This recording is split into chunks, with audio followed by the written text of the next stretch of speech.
ওকে, আমরা আজকে যেটা দেখতে চাই সেটা হলো আমরা গত ক্লাসে ডাক্টাইল আয়রন সম্বন্ধে কিছু আলাপ করেছি। আজকে আমরা দেখব যে ডাক্টাইল আয়রনের প্রসেস কন্ট্রোলগুলো কিরকম হয়ে থাকে। আমরা একটু হাইলাইট করেছিলাম যে ডাক্টাইল আয়রন একটা ক্রিটিক্যাল অ্যালয়, একটা প্রসেস কন্ট্রোলটা is vitally important because there are so many variables to consider. যদিও গ্রে কাস্ট আয়রনের আমরা বলেছিলাম যে এটা খুব ইজিলি গ্রে কাস্ট আয়রন করা যায় যদি আমরা ইনোকুলেন্টটা ঠিকমতো করতে পারি। এখানে ইনোকুলেন্ট ছাড়াও আরো কিছু ট্রিটমেন্ট আছে, বেস কম্পোজিশনটা কন্ট্রোলের ব্যাপার আছে, স্ট্রাকচার কন্ট্রোলের ব্যাপার আছে। সো ইট ইজ ক্রিটিক্যাল একটা অ্যালয় যেটার control is very difficult. So আমরা কন্ট্রোলগুলোর সম্বন্ধে আজকে একটু ডিটেল আলাপ করব।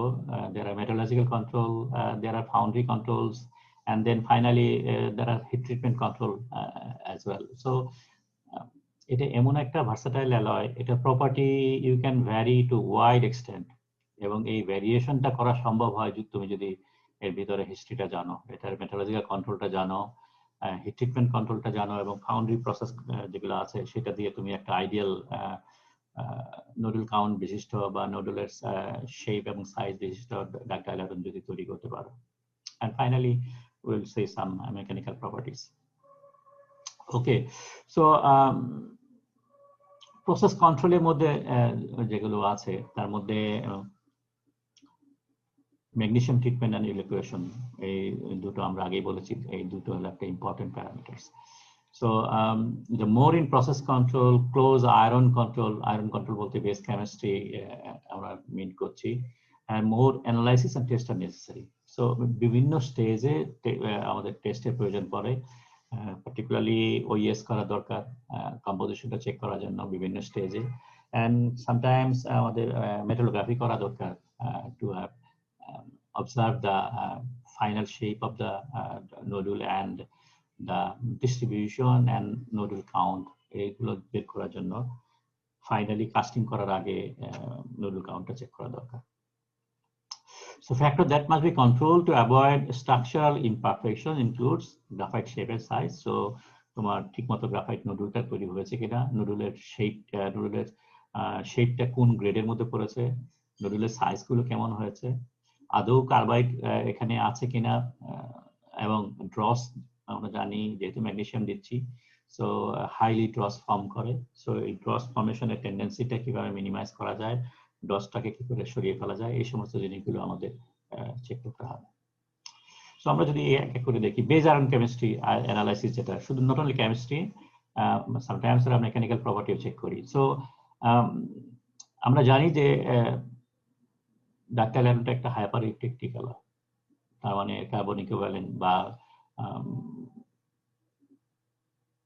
আমরা যেটা বলি টোটাল কার্বন যেটা আছে সেগুলো ডাইন সাইডে থাকে, কিন্তু আয়রনের অ্যানালাইসিস ডাইন সাইডে থাকে না। আয়রন অ্যানালাইসিস অলওয়েজ হাইপো সাইডে থাকে, এবং হাইপার তখনই হয় আফটার নোডুলাইজেশন এন্ড আফটার ইনোকুলেশন। কারণ আমরা নোডুলাইজেশন সময় ম্যাগনেসিয়াম দেই, ম্যাগনেসিয়ামের সাথে কিছু অ্যাডিশন থাকে, at the same time inoculation দেওয়ার সময় ফেরোসিলিকন দেই। সো শুধু ফেরোসিলিকনটাই যদি কাউন্ট করি তাহলে আমাদের টোটাল কার্বন ইকুইভ্যালেন্ট ফর্মুলা ডান দিকে চলে যায়। So control over base iron chemistry is similar to the gray iron because it is a hypoelectric alloy. যেমন নোডুল কাউন্ট এবং ইনোকুলেশন বাদ দিই।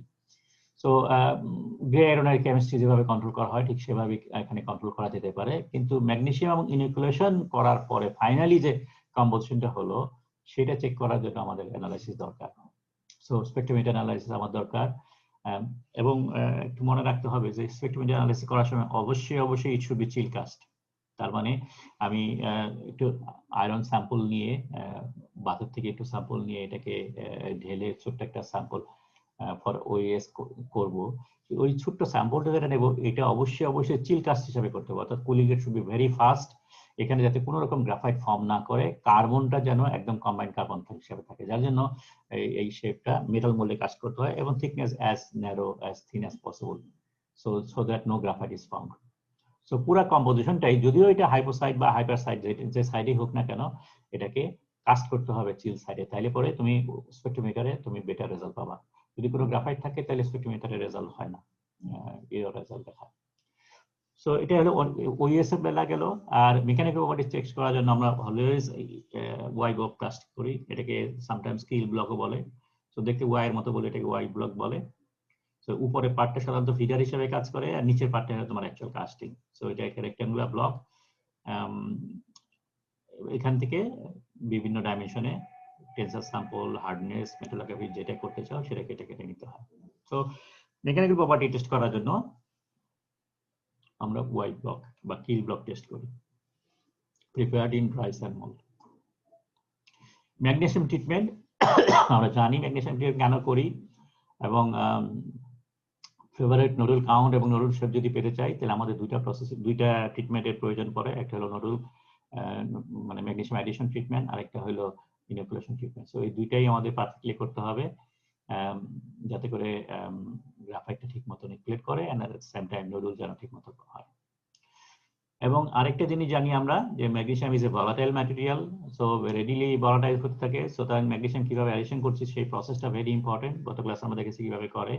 এবং এর কারণেই আমাদের দেশে পার্টিকুলারলি যেহেতু আমরা সফিস্টিকেশন খুব একটা অ্যাচিভ করতে পারিনি, পার্টিকুলারলি আমাদের দেশের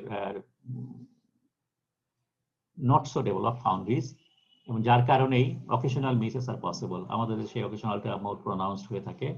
সো একটা ভালো নোডুলার আয়রন তৈরি করা আমাদের দেশে ভেরি ডিফিকাল্ট এখন পর্যন্ত।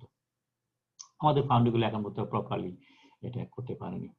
Many ionic treatments and methods have been used to successfully introduce magnesium, আমরা এটা দেখেছি, but all treatments ultimately depend করে তোমার ফাইনালি এই ম্যাটেরিয়ালের মধ্যে আয়রন অ্যানালাইসিস কেমন আছে, অ্যালয় কি দিয়েছো, মেকানিক্যাল ভ্যারিয়েবল কোনটা রিকোয়ার্ড, তার উপর বেস করে আলটিমেটলি এই ম্যাগনেসিয়াম ট্রিটমেন্টটা ইফেক্টিভনেস ডিসাইড করা যেতে পারে। ইনোকুলেশন আমরা জানি উইদাউট ইনোকুলেশন ম্যাগনেসিয়াম যতই দাও কোনো লাভ হবে না। ইনোকুলেশন দেওয়ার মানেই হলো তোমার এই একটা সাফিসিয়েন্ট গ্রাফাইট নোডুল তৈরি করা। ম্যাগনেসিয়াম ট্রিটমেন্ট দিয়ে গ্রাফাইট নোডুলটাকে গোল করা, কিন্তু গুড ইনোকুলেশন যদি না হয় অথবা যদি হয় তাইলে পরে এই কার্বাইড ফরমেশনটা আর হয় না, যার কারণে inoculation is important. Nucleation fading আমরা পড়েছি, ফেডিং এটা হয়ে থাকে, যার কারণে অ্যাডিশন টেকনিক্স কখন অ্যাড করবো সেটা important. And nodularity verification is also important. তার মানে তুমি তাহলে এক নম্বর যেটা হচ্ছে বেজ অ্যালয় যেটা আছে সেটা তোমার টেস্টের প্রয়োজন পড়ে, আইদার ওএস করবা অথবা যদি মেকানিক্যাল প্রপার্টি করতে চাও সেটা করলা, তারপরে তুমি নোডুলারাইজেশন করলা এবং ইনোকুলেশন করলা। এবং এটা করার আগে কাস্টিং এর আগে এক মুহূর্তে তোমার আরেকটা টেস্ট যেটা করার দরকার, তখন আর প্রপার্টি চেক করা হয় না, এটা চেক করা হয় মূলত গ্রাফাইট ঠিক মতো হয়েছে কিনা, অর্থাৎ নোডুল ঠিক মতো হয়েছে কিনা। এবং এর জন্য মোস্ট কমন টেকনিক যেটা সেটা হলো মেটালোগ্রাফিক স্যাম্পল তৈরি করা। এবং তোমার ফাউন্ডারির পাশে যে ছোট্ট একটা রুমের মধ্যে কোয়ালিটি কন্ট্রোল রুম যেটা থাকে সেই রুমের মধ্যে একটা মাইক্রোস্কোপ থাকবে, মেকানিক স্যাম্পল পলিশিং এর জন্য মেথড জিনিসপত্র থাকবে। সো ভেরি কুইকলি এচিং করার প্রয়োজন নেই, শুধু তুমি নোডুল দেখবে। সো নোডুল চেক করা এবং আমাদের যে স্ট্যান্ডার্ড নোডুলের সাইজ এবং শেপ যেগুলো আছে সেগুলোর সাথে মিলিয়ে দেখা যে ঠিক মতো তোমার আছে কিনা। সফিস্টিকেটেড মেথড আছে, আল্ট্রাসাউন্ড তোমরা প্রেজেন্টেশনে দিয়েছো। আল্ট্রাসাউন্ড মেথডের মাধ্যমেও নোডুলারিটি চেক করার একটা ওয়ে আছে। Carbide formation it is not requirement, এটা আমরা চাই কার্বাইড যাতে কখনোই ফর্ম না করে, এবং প্রিভেন্ট করতে গেলে পরে আমাদের দুটা স্কিলই আমাদের আছে, সেটা হলো সাফিসিয়েন্ট কার্বন ইকুইভ্যালেন্ট থাকতে হবে এবং গ্রাফাইট নোডুল যাতে অ্যাডিকুয়েটলি ফর্ম করে, যাতে করে কার্বাইড কোনো রকম ফর্ম করে না। এবং এর জন্য আমরা বলেছি যে একটা ম্যাক্সিমাম মিনিমাম একটা থিকনেস লাগে যে একটা সাফিসিয়েন্ট নোডুল কাউন্ট করার জন্য। সো এখানে একটা টিপিক্যাল এক্সপেরিমেন্টাল ডেটা দেওয়া আছে। সো কার্বাইড ফ্রি এবং ভার্মিকুলার ফ্রি স্ট্রাকচার, ভার্মিকুলার স্ট্রাকচার আমরা একটু পরে দেখবো, টাইপ 3 নোডুলের মতো। সো এখানে বলা হচ্ছে 0.5 ইঞ্চি ডায়ামিটারের একটা স্যাম্পলের মধ্যে মিনিমাম 465টা নোডুল থাকতে হবে। যদি এর চেয়ে কম থাকে তাহলে পরে কার্বাইডের স্ট্রাকচার পাওয়া যাবে, অথবা গ্রাফাইট যেটা ফর্ম করবে সেটা ভার্মিকুলার টাইপ ফর্ম করবে, পারফেক্টলি স্ফেরিক্যাল ফর্ম করবে না। সো এই ধরনের কিছু এক্সপেরিমেন্টাল, তার মানে একটা minimum nodule count is essential to have a good quality ductile iron. Draws form করে আমরা বলেছি যে ম্যাগনেসিয়াম ডিসালফারাইজ হিসেবে কাজ করে, ডিঅক্সিডাইজ হিসেবে কাজ করে, যার ফলে অক্সিডাইজ হয় ভেরি ইজিলি। এবং অক্সিডাইজ বিভিন্ন ফর্মে হতে পারে, এটা সালফাইড ফর্মে হতে পারে, সিম্পলি অক্সাইড ফর্মে হতে পারে, অথবা সিলিকন ফর্মে হতে পারে। এবং এটা অ্যাগ্রিভেট হলে high magnesium addition obviously high pouring temperature. কেন হাই পোরিং টেম্পারেচার হলে অক্সাইড বেশি ফর্ম করে? Any idea?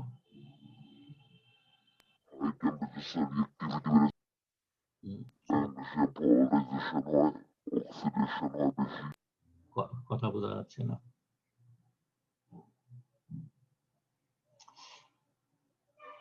Okay, and then turbulence. Turbulence, obviously, জানি turbulence থাকলে পরে oxidation tendency বেড়ে যায়। So form of graphite nodules, আগে স্ট্রাকচারটা দেখি তারপরে কথা বলি। So these are the ductile বিভিন্ন পাঁচটা ফর্ম আছে। This is the most required structure, spheroidal nodules. And then this is called less perfectly type 2 nodules, but reasonably complex. So these two are the preferred shape. This is called vermicular. এটা অনেকটা grey কাস্টার্নের মতো, graphite ফ্লেকের মতো। Graphite ফ্লেকের age গুলো যতটা sharp pointed থাকে, এখানটা ততটা pointed না, এটা একটু রাউন্ডেড। সো বেসিক্যালি এই হলো তফাৎ। এটাকে বলে হলো ক্র্যাব ফর্ম নডুল, আর এটা হলো exploded nodule. So carbon equivalent যদি খুব বেশি হয়ে থাকে, হাইপার সাইডে অনেক বেশি হয়ে গেলে পরে তাহলে গ্রাফাইট যেটা ফর্ম করে সেটা হলো এক্সপ্লোডেড গ্রাফাইট নডুল ফর্ম করে। সো আমাদের রিকোয়ারমেন্ট হলো যতটা পারা যায় এটা বাড়ানো, এবং এটা কিছুটা হইলে পরে অসুবিধা নাই, কিন্তু this three are totally unacceptable. Okay, আমরা ব্যাক যদি করি তাহলে আমরা এখানে যেটা বলতে চাচ্ছি যে type 1 is the most preferred one obviously, although some presence of type 2 will have detail effect. ধরে নেওয়া হয়, এক্সপেরিমেন্টালি ডিটারমিন করা যায় যে অ্যারাউন্ড 10% টাইপ 3 যদি হয় তাহলে পরে মোটামুটি ভাবে অ্যাকসেপ্টেবল হয়। বাকি 90% থাকবে টাইপ 1 এবং টাইপ 2, মোস্টলি টাইপ 1, তাহলে পরে noticeable effect in mechanical property হবে না। কিন্তু এর চেয়ে বেশি, মানে 10% টাইপ 3 চেয়ে বেশি যদি নোডুল পাওয়া যায় টাইপ 3, তাহলে পরে property adversely affected her, and they should be totally undesirable. Minimum of 80% nodular graphite shapes 1 and 2 are required, generally considered necessary. তার মানে nodularity আমরা যখন কাউন্ট করব, nodularity ক্যালকুলেট করার সময় 80% হলো মিনিমাম। যদিও আমরা টাইপ 2 বেশি যদি হয় তাহলে এটা 80% কমে যাবে। সো 1 and 2 মিলিয়ে 80%, এটা হলো মোটামুটি average minimum for general purpose ডাক্টাইল iron. যদি স্পেশাল পারপাস যদি হয়, ফর এক্সাম্পল সেফটি পার্ট যদি হয়, তাহলে 90% minimum. With more than 20% vermicular crab এবং ফ্লেক গ্রাফাইট, এটা টোটালি রিজেক্টেড হবে। So rating below 80% should be rejected. Any batch with carbides, that is also rejected. ঠিক আছে? Or reclaim by heat treatment যদি সম্ভব হয়। আমরা যদি মনে করো মাল্টিস্ট্যাটিক স্ট্রাকচার চাই অথবা পার্লারি চাই, তাইলে পরে হয়তো এই কার্বাইড গুলোকে ইউজ করা যেতে পারে। আদারওয়াইজ অর্ডিনারি কেসে এই যদি কার্বাইড থাকে এবং ভার্মিকুলার এবং ফ্লেক গ্রাফাইট যদি থাকে, তাহলে এগুলোকে রিজেক্ট করতে হবে। সো তাহলে পরে এই যে আমাদের ফর্ম যেগুলো আছে, ভেরিয়েবলস যদি কনসিডার করি, তাহলে পরে এই গ্রাফাইট শেপের জন্য আমরা দেখেছি পোরিং টেম্পারেচার একটা ইস্যু, কাস্টিং সেকশন সাইজ অবশ্যই ইস্যু, আমরা একটু পরে ডিটেল আলাপ করব। Amount of effective magnesium addition, সেটা একটা ইস্যু। পোস্ট ইনিকুলেশন, সেটা issue. And overall base composition, সেটা একটা ইস্যু। কি করে এগুলোকে এগুলো এফেক্ট করে? Low pouring temperature is essential, heavy section size essential. যদি আমরা পোর আর গ্রাফাইট শেপ যদি আমরা পেতে চাই, অথবা আমরা উল্টা করে যদি বলি বেটার কোয়ালিটি ডাক্টাইল আয়রন যদি পেতে চাই, pouring temperature should be relatively higher. Heavy section size হলে পরে এটা রিলেটিভলি ব্যাড হবে। ইনসাফিসিয়েন্ট ম্যাগনেসিয়াম অ্যাডিশন, অবভিয়াসলি এটা বলার কিছু নেই। Lack of inoculation, again low carbon equivalent হলে পরে এটা হবে না। ভেরি হাই কার্বন ইকুইভ্যালেন্ট, এটাও also not good for good ductile iron production, যেহেতু আমরা বলেছি এটা এক্সপ্লোরেড গ্রাফাইট ফর্ম করে। সো একটা বেটার কোয়ালিটি ডাক্টাইল আয়রন যদি পেতে চাই, তাহলে pouring temperature should be higher, section size relatively thinner হতে হবে, ম্যাগনেসিয়াম অ্যাডিশন এবং ইনিকুলেশন অ্যাডিকুয়েট হতে হবে, কার্বন ইকুইভ্যালেন্ট জাস্ট হাইপার সাইডে থাকতে হবে, এবং ভেরি হাই যাতে না হয় সেটার ব্যবস্থা করতে হয়। নডুলারিটি ক্যালকুলেশনের একটা মেথড আছে, তোমাদের একটু জেনে নেওয়া ভালো। এটা as per JIS 5502, JIS হলো জাপান স্ট্যান্ডার্ড। সো 5502 স্ট্যান্ডার্ড অনুযায়ী কিভাবে নডুলারিটি কাউন্ট করতে হয়, ক্যালকুলেট করতে হয়, সেটা একটা এক্সাম্পল এখানে দিচ্ছি। প্রথমে একটা মাইক্রোস্ট্রাকচার নিতে হবে, ইউজুয়ালি 5-6টা মাইক্রোস্ট্রাকচারের স্ন্যাপ নিতে হয় এবং তার 5-6টা ডেটা নিয়ে তারপরে এভারেজ করতে হয়। ওকে, মাইক্রোস্ট্রাকচার ডেটা নিবা, it must be 100 magnification. So 100 ম্যাগনিফিকেশনে তুমি একটা মাইক্রোস্ট্রাকচার নিলে, নেওয়ার পরে তোমাকে যেটা করতে হবে, এই কোনাকুনি একটা লাইন ড্র করতে হবে, এবং কোনাকুনি লাইন ড্র করার পরে এর ওই পাশে 2 মিলিমিটার এবং এই পাশে 2 মিলিমিটার, সো দুইটা লাইন ড্র করতে হবে। ঠিক আছে, সো সেন্টার লাইন থেকে 2 মিলিমিটার ডিস্টেন্সে উপরে এবং নিচে দুইটা লাইন করতে হবে, এবং সিমিলারলি এই সাইডেও একইভাবে করতে হবে। ঠিক আছে, এবং এটা করার পরে তাহলে পরে এই যে 4 মিলিমিটার ডিস্টেন্সের একটা জোন তৈরি হলো, এবং তার মানে এই আউটসাইড এবং এই আউটসাইড লাইনের মাঝখানে যে গ্যাপটা হলো, এরিয়াটা হলো, সেই এরিয়ার মধ্যে কয়টা নোডল, কি ফর্মে নোডল আছে সেটা কাউন্ট করতে হবে। ঠিক আছে, এবং তুমি যদি আরো প্রিসাইজ করতে চাও, ফর এক্সাম্পল এই নুডলসটা এটা বাইরে চলে গেছে কিছু, ভিতরে অল্প আছে, ভিতরে কিছু আছে, সো এটাকে তুমি 50% বা 60%, 0.6 into 1, সো এটা 0.6, এটা 1, এভাবে কনসিডার করতে পারো।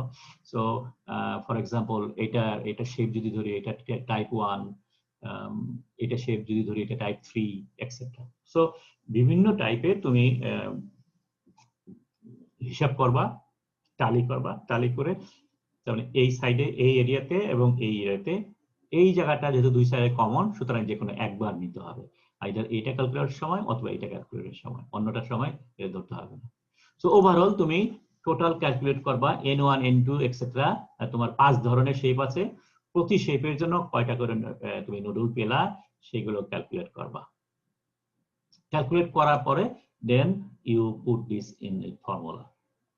সো N1 যেটা পারফেক্টলি রাউন্ড, সেটাকে গুণ করতে হবে 1 দিয়ে, তারপরে যেটা আছে টাইপ 2 যেটা আছে সেটার কয়টা আছে সেটাকে 0.9 দিয়ে, টাইপ 3 কে 0.7 দিয়ে, এইভাবে চলতে থাকবে, এবং যেটা একদম শেষের দিকে আছে সেটাকে 0 দিয়ে গুণ করতে হবে, তারপরে ভাগ করতে হবে টোটাল নাম্বার অফ নুডলস দিয়ে, মাল্টিপ্লাই করতে হবে 100 দিয়ে। So this is the nodularity. Nodularity তার মানে তোমার নডুলার আয়রন বা ডাকটাইল আয়রনটার নডুলারিটি কত সেটা এই ফর্মুলা দিয়ে ক্যালকুলেট করা যেতে পারে, এবং নরমালি অ্যাকসেপ্টেবল রেঞ্জ অবশ্যই আমরা বলছি যে 80% হলো 1-2 মিলিয়ে, সাধারণত 90% এর উপরে যদি হয় তাহলে আমরা কনসিডার করি যে এটা একটা ভালো ডাকটাইল আয়রন হয়েছে।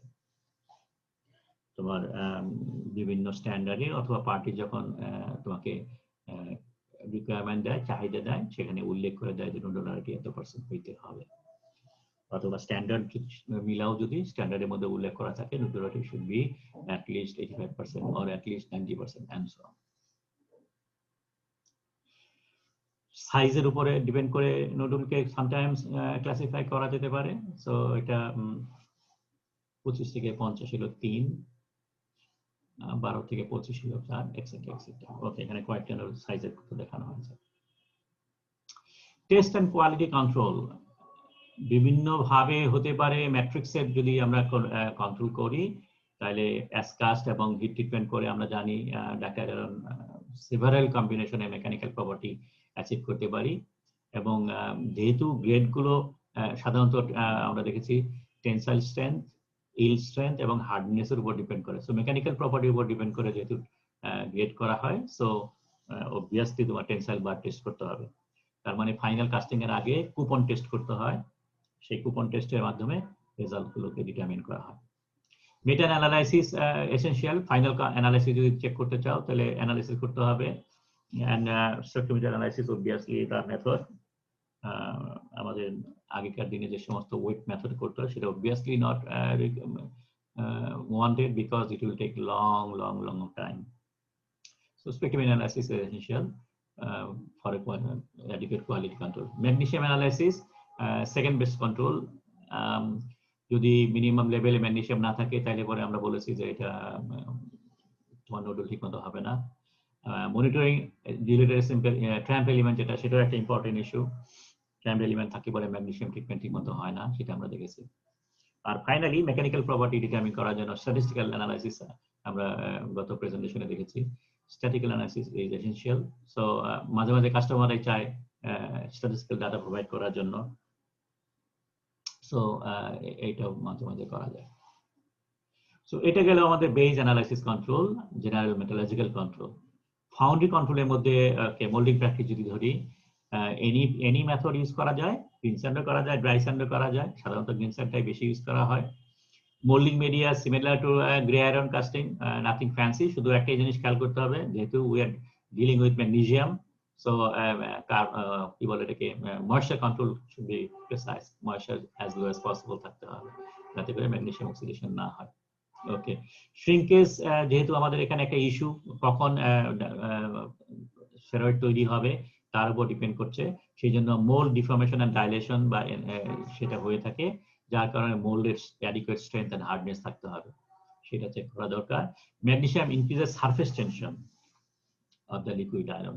তো এতে করলে সুবিধা অসুবিধা কি আছে? অসুবিধা নাই, সুবিধা যেটা, অসুবিধা বেশি আসলে যদি থিন সেকশন হয় তাহলে লিকুইড মেটাল ভিতরে ঢুকবে না বিকজ অফ এটা higher surface tension.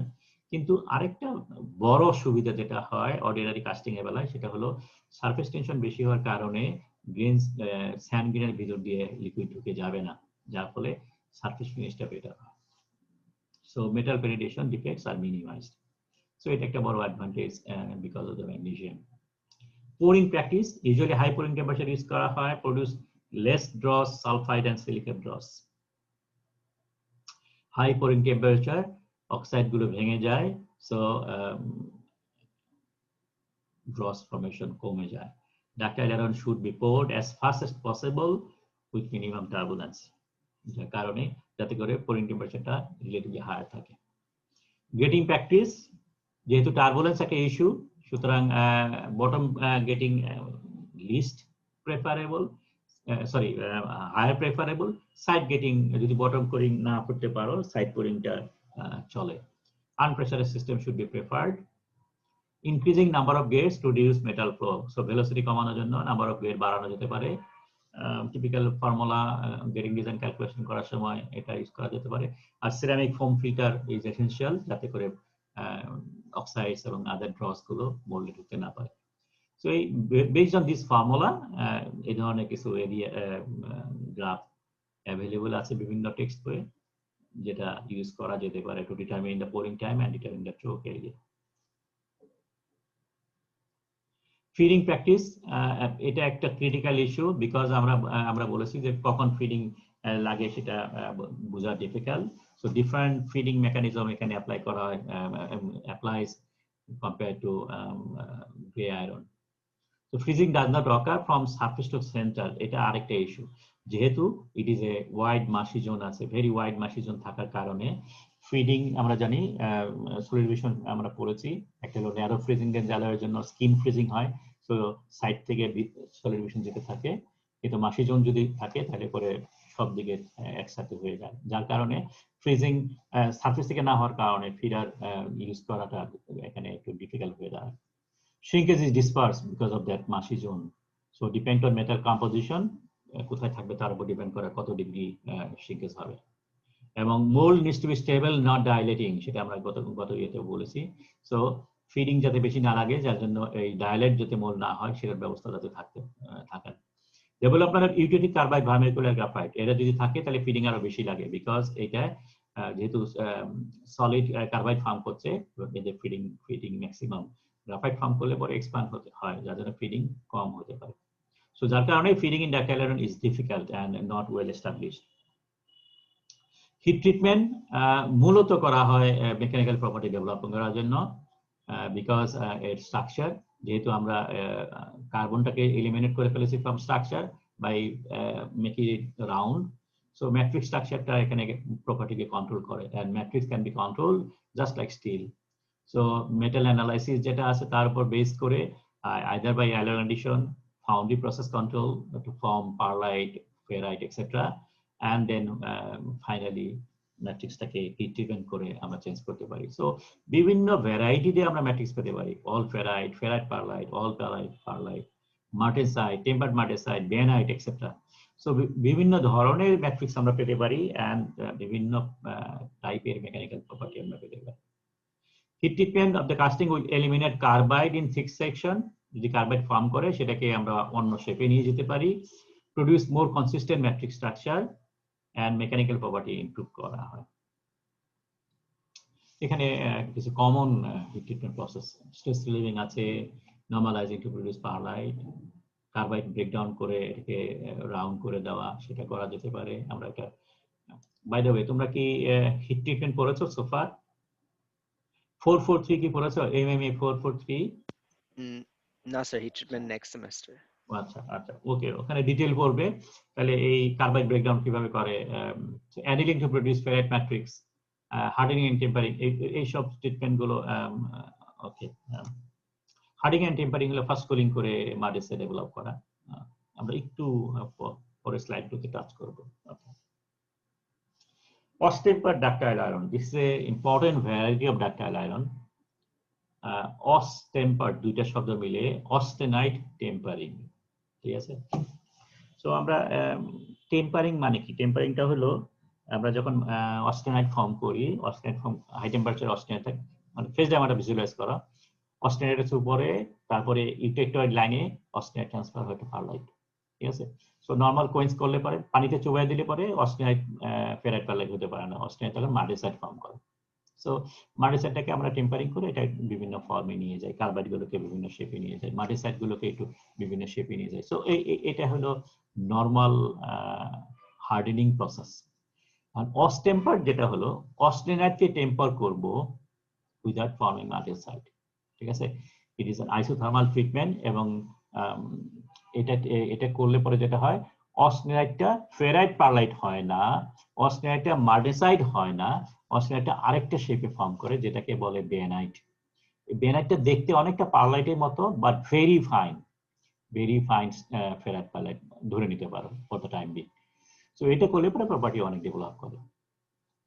So it can double the strength of ductile iron while retaining good ductility and toughness. Wear property, fatigue property, excellent. Sorry. So that ODI is comparable with wrought steel. So very good ductility is available. এখানে খেয়াল করো, S-cast ductile iron tensile strength হলো 475. আমরা ordinary rod mild still rod, for example mild still রডের 500 গ্রেডের রডের কথা যদি চিন্তা করি, তাদের স্ট্রেংথ হলো টেনসাইল স্ট্রেংথ অ্যাবাউট 650 বা 6 এই ধরনের। So ductile iron, it is a cast iron, কিন্তু 475। অস্টেম্পারিং করলে পরে এটা 1465। তার মানে রডের যা স্ট্রেংথ তার কমপক্ষে 2.5 গুণের কাছাকাছি property can be achieve. Elongation 1% হয়ে যায়। তুমি যদি আরেকটু কম করতে চাও তাহলে এটা 1100, almost double of rod iron strength, এবং এটা স্ট্রেংথ কম্পারেবল। রড আয়রন রডের মধ্যে স্ট্রেংথ সাধারণত 8, 10, 12 এরকম থাকে, সো এটা 9 কাছাকাছি। So we have a very good strength and ductility for this type of austemper ductile iron. Application of off-tempered ductile iron includes replacement of forced steel component in agricultural, mining, automotive, general engineering industry. So, এটা একটা desired or preferred একটা cast iron structure. কিভাবে তৈরি করে একটু highlight করি। So, এই ধরনের ছবি কি তোমরা কোথাও দেখেছো? Cooling curve.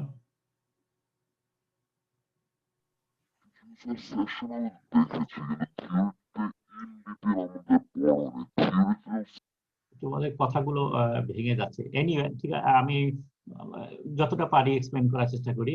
হিট ট্রিটমেন্টের প্রথম কথা হলো অ্যালয়টাকে রুম টেম্পারেচার থেকে হিট করতে হয় একটা সার্টেন টেম্পারেচার।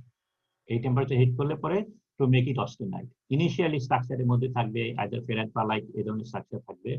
সো আমরা এটা হিট ট্রিটমেন্ট করতেছি ডাকটাইল আয়রনকে। সো ডাকটাইল আয়রনের মধ্যে যদি মনে করো এটা ফেরাইট পারলাইট স্ট্রাকচার থাকে অথবা পারলাইটিক হয়, যাই হোক না কেন, পারলাইটিক স্ট্রাকচার ম্যাট্রিক্সের মধ্যে আর তার সাথে নোডুল গুলো আছে।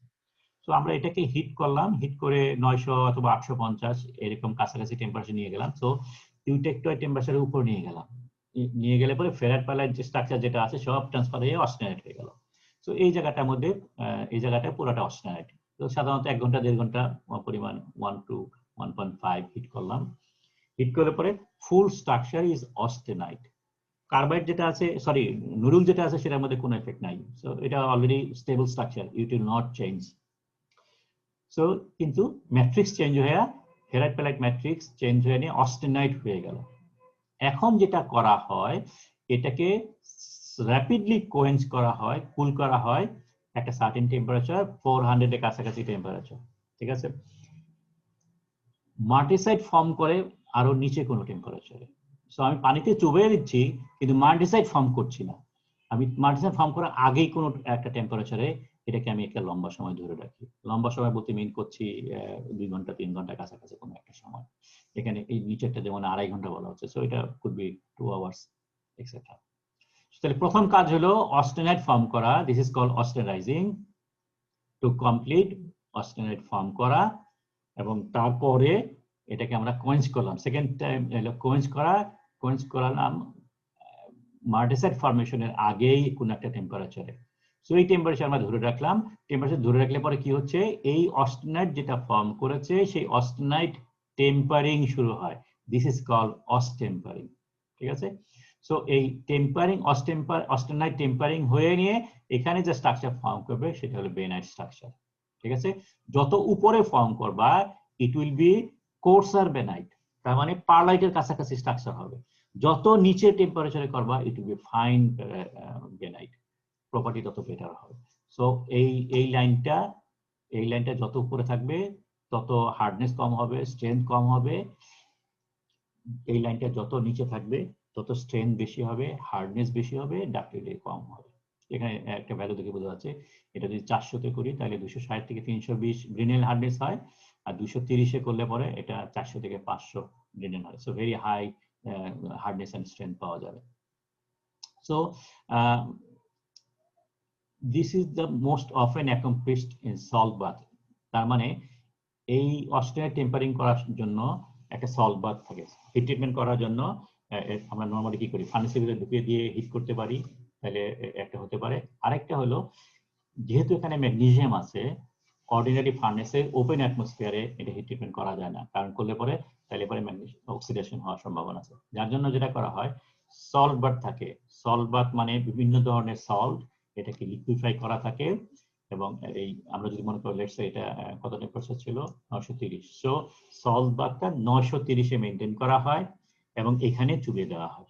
সো পুরো লিকুইডটা সল্টটা 930 এ আছে, লিকুইড সল্ট, এবং এখানে চুবিয়ে দিলে পরে পুরো স্ট্রাকচারটা 930 এর স্ট্রাকচার কিছুক্ষণ পরেই 930 টেম্পারেচার অ্যাটেন্ড করবে। এবং যেহেতু সল্ট বাথের নিচে আছে সো এটার অক্সিডেশন হওয়ার কোনো সম্ভাবনা নাই। সো এটার মধ্যে আমি এই ট্রিটমেন্টটা করলাম, যখন এই ট্রিটমেন্ট শেষ হয়ে যাবে আরেকটা salt bath already ready at the given temperature. Austempering করার জন্য যে টেম্পারেচার লেটস সে 230 যদি হয়, সো আরেকটা সল্ট বাথ 230 এর রেডি আছে।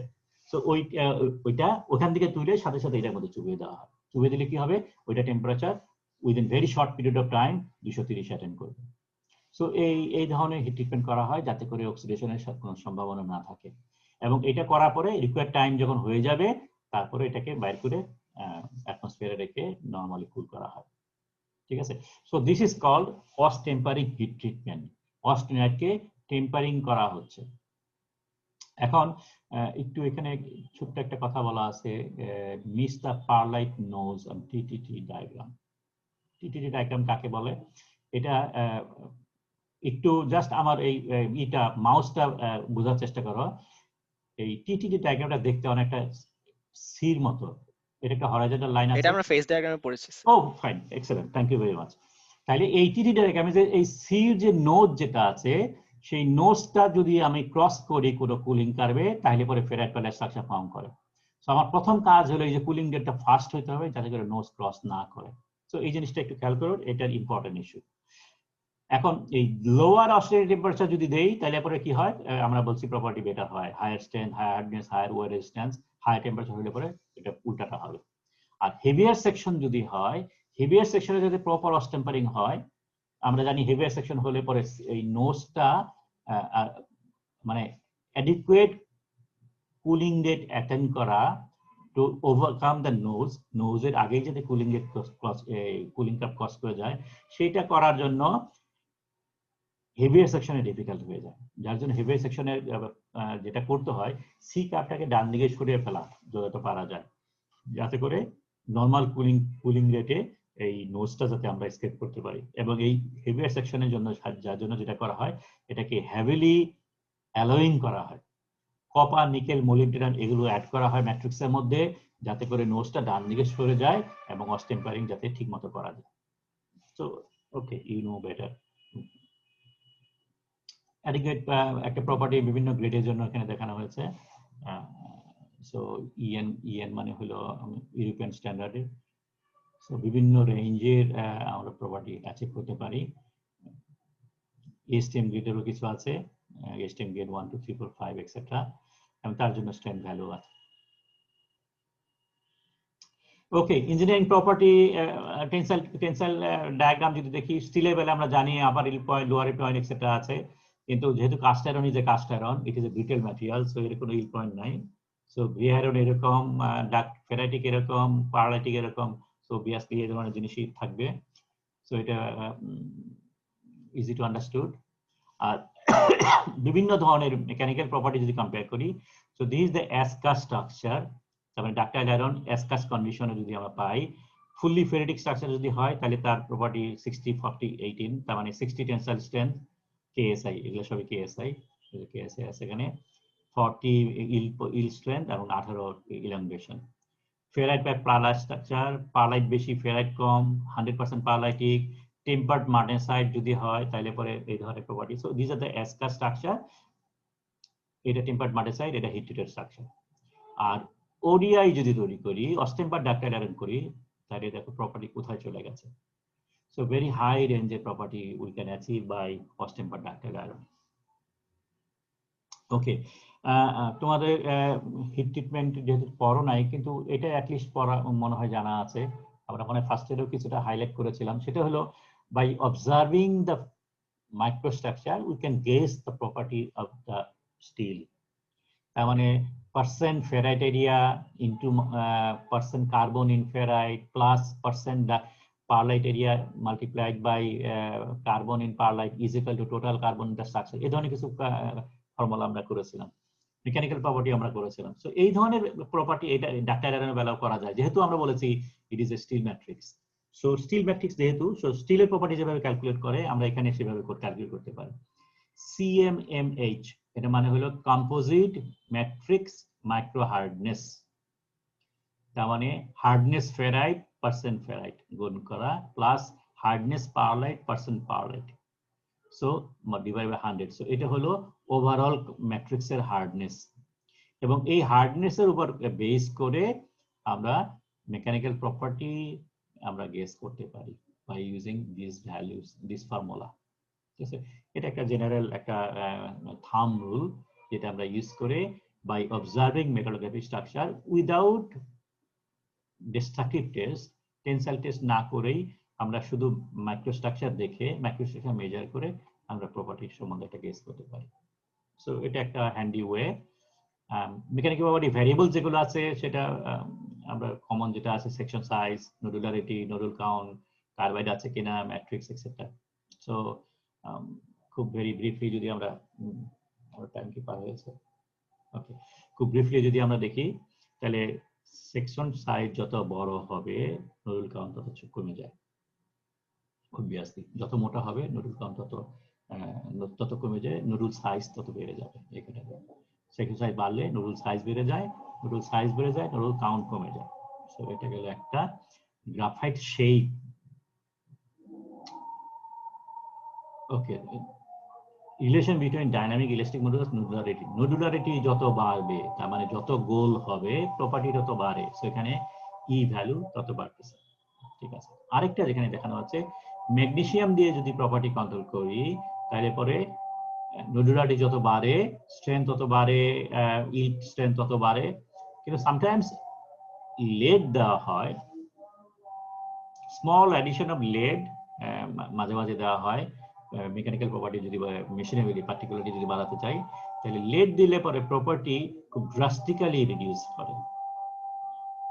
Small addition of lead reduce nodularity by producing irregular network spacing.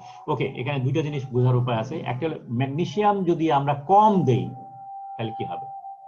Magnesium দিলে নডুল পারফেক্টলি গোল হয়, ম্যাগনেসিয়াম কম দিলে গোল হয় না। আমরা ওই যে টাইপ 1 টাইপ 2 এভাবে কমতে থাকে।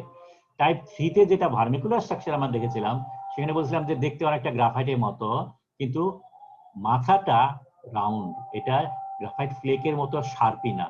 এটা হলো ম্যাগনেসিয়ামের এফেক্ট। তার মানে এটা ম্যাগনেসিয়াম কম হলে গোল হয় না, গ্রাফাইটের মতো হয় কিন্তু, গ্রাফাইট ফ্লেকের মতো হয় কিন্তু এটা শার্প পয়েন্টেড হয় না। ম্যাগনেসিয়াম দিলে পরে এই উল্টাটা হয়। ম্যাগনেসিয়াম লেড যদি দেই তাহলে পরে এই ভার্মিকুলারের মাথাটা শার্প পয়েন্টেড হয়, গ্রাফাইট ফ্লেকের মতো হয়ে যায়, যার জন্য প্রপার্টি ড্রাস্টিক্যালি কমে যায়। সো নডুল যদি বাড়ে তাহলে ঠিক আছে, অসুবিধা নাই, কিন্তু নডুল কাউন্ট যদি, নডুলারিটি যদি কমে যায়, তার মানে ভার্মিকুলার যদি বাড়তে থাকে, তাহলে শার্প পয়েন্টই হওয়ার কারণে ম্যাগনেসিয়াম অ্যাডেড অ্যালয় যেগুলো আছে সেগুলোর মধ্যে স্ট্রেংথ ড্রাস্টিক্যালি কমে যায়। ইল্ডের বেলার একই কথা প্রযোজ্য। নডুল কাউন্ট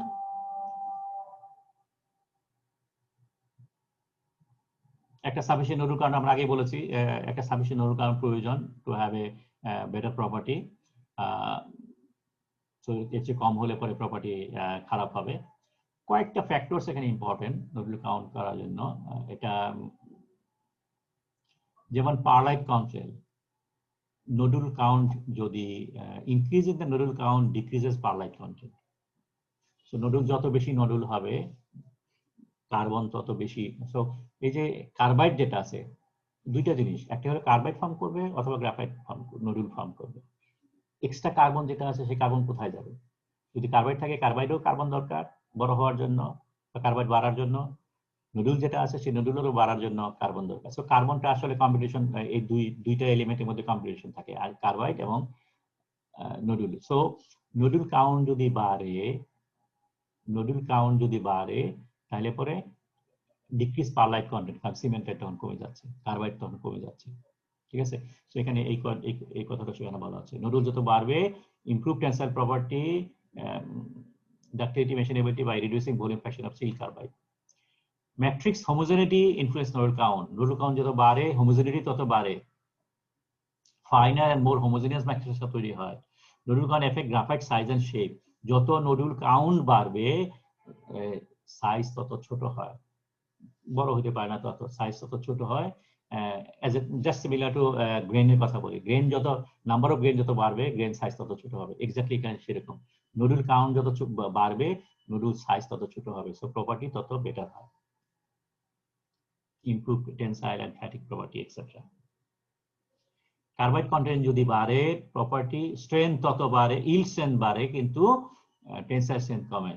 ইল্ড স্ট্রেংথের সাথে যেহেতু ডিফেক্টের কোনো সম্পর্ক নাই, সেই জন্য এটা বাড়ে। কার্বাইড বাড়লে পরে হয়তো পারলাইট বাড়ে, অ্যাজ এ রেজাল্ট প্রপার্টি বাড়ে, কিন্তু কার্বাইড বাড়লে পরে ইল্ড স্ট্রেংথ কমে যায়, সরি টেনসাইল স্ট্রেংথ কমে যায়, ইল্ড স্ট্রেংথ বাড়ে।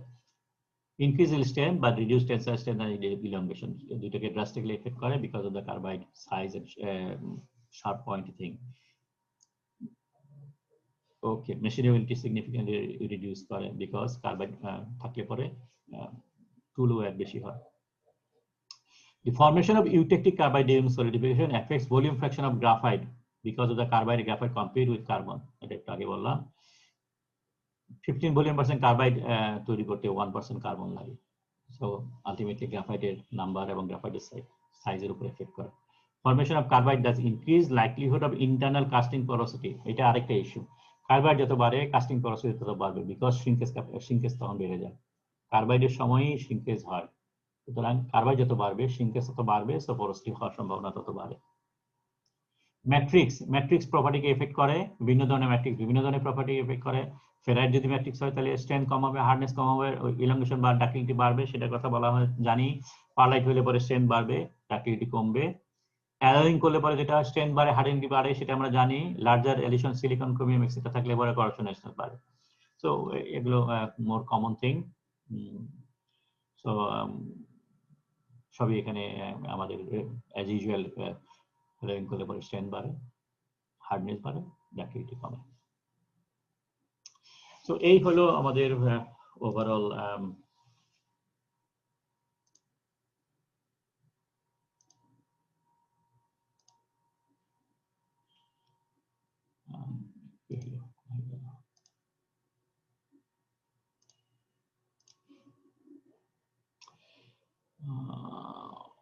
শেয়ারটা বন্ধ করে দেই।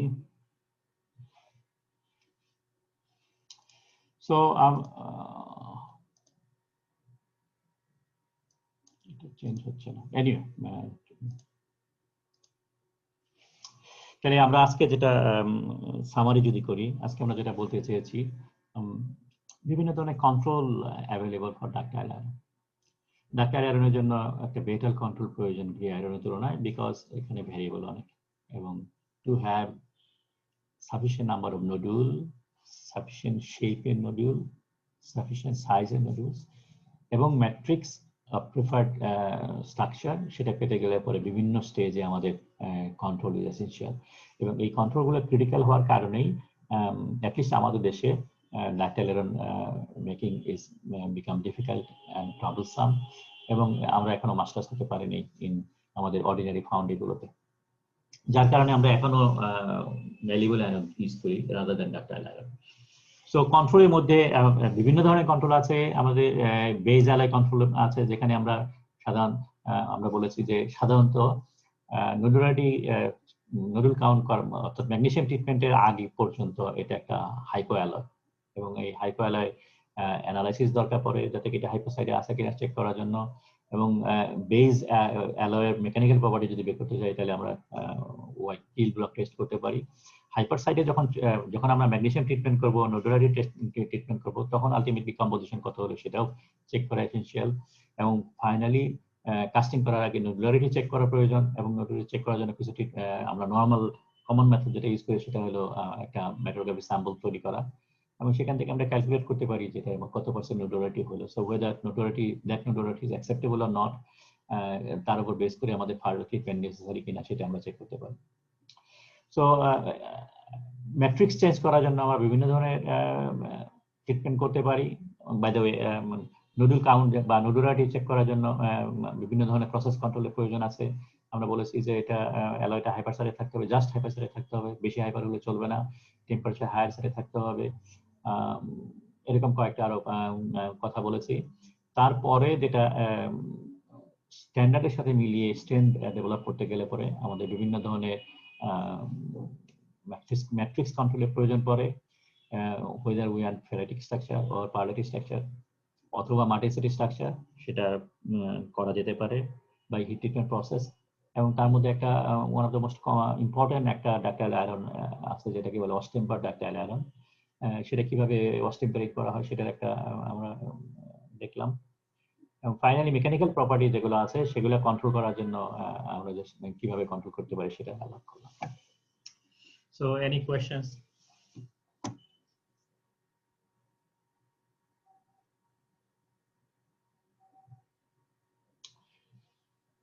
ওকে, তাহলে পরে এটা বন্ধ করি।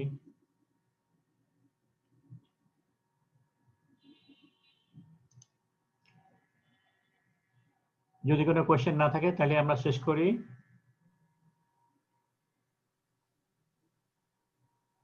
ওকে, খুদা হাফেজ।